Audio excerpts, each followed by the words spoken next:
Assalamualaikum warahmatullahi wabarakatuh. Perkenalkan, nama saya Fauzir Ahmad, S, NIM 111170040 dari Telkom kelas D. Pada kesempatan kali ini, saya akan mempresentasikan tentang poster saya yang berjudul Pengaruh Infiltrasi Air Laut terhadap Kualitas Air Tanah di DKI Jakarta. Poster ini sendiri akan terbagi jadi dari abstrak, hasil penelitian, lalu masuk ke isi yang terdiri dari efek urbanisasi air tanah di Teluk Jakarta, karakteristik air, dan juga prediksi turunan drawdown di DKI Jakarta. Kemudian diakhiri dengan kesimpulan, dan tidak lupa saya juga mencantumkan dasar fakta dari poster ini. Baik, kita mulai saja. Jadi, DKI Jakarta merupakan wilayah dengan jumlah penduduk yang tinggi. Karena tingginya jumlah penduduk ini, kualitas air di DKI Jakarta menjadi terganggu. Apalagi dipengaruhi dengan adanya infiltrasi air laut karena penyedotan yang terus-menerus. Jika dikutip dari WHO, kontaminasi air laut sebesar 1% pada akuifer itu sudah dapat menyebabkan air tanah tidak layak untuk dikonsumsi. Maka dari itu, kondisi yang ada di Jakarta saat ini sudah cukup sangat memprihatinkan. Lokasi penelitian dari poster saya ini terletak di Cekungan, Jakarta.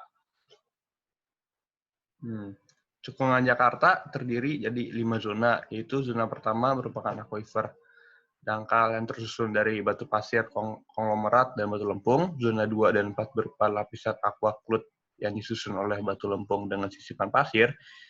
Kemudian zona 3 adalah lapisan akuifer dalam yang terdiri dari batu pasir dengan sisipan breksi dan batu lempung. Kemudian yang terakhir berupa basement.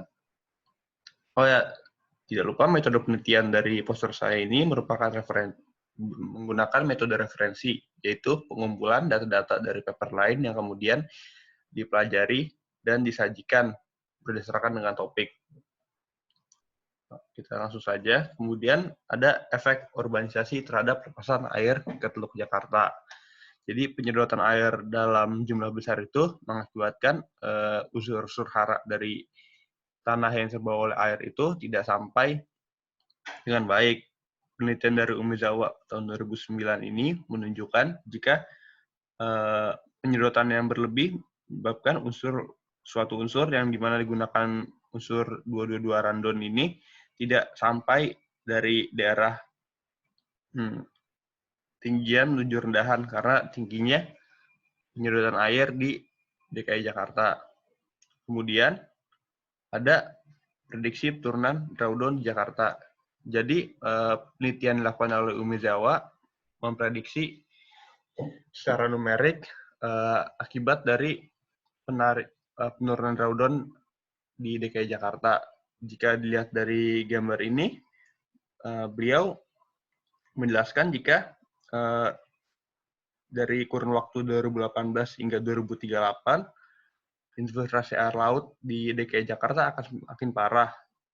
Parahnya itu gimana? Jadi kayak pengaruh intrusinya itu udah sampai dari yang sebelumnya cuma ada di selatan, di utara, hingga yang jika di tahun 2038 hampir 90% wilayah Jakarta sudah terkena imbas dari intrusi air laut. Seperti itu. Kemudian ada karakteristik air tanah di DKI Jakarta. Penelitian ini dilakukan oleh Kagabu dan kawan-kawannya pada 2010.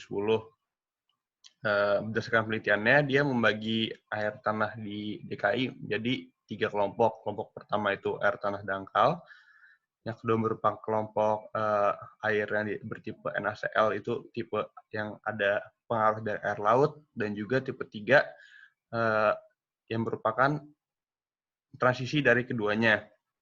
Kemudian dari data tersebut dilihat pengaruh dari rasio baron berbanding dengan klorid dari air tersebut, di mana menunjukkan hampir banyak sampel air tanah di Jakarta itu sudah sangat terkontaminasi air laut dan berbahaya bagi kesehatan. Di sini hampir jarak sekitar yang paling jauh 40 km dari garis pantai pun sudah terkena imbas dari intrusi air laut. Kesimpulan, Jadi, infiltrasi air laut merupakan permasalahan yang serius di DKI. Pertumbuhan penduduk yang tinggi menambah kebutuhan akan air bersih, tapi tidak diiringi dengan penjagaan lingkungan bawah permukaan yang memadai. Kondisi ini, jika diteruskan, dapat menyebabkan infiltrasi menjadi semakin parah.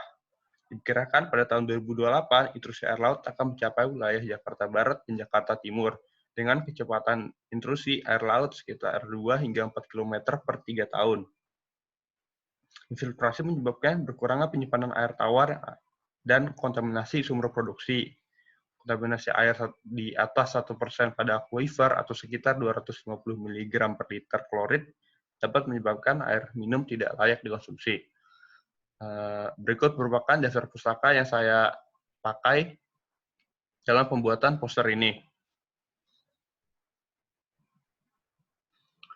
Sekian poster saya, kurang lebihnya mohon maaf. Waalaikumsalam warahmatullahi wabarakatuh.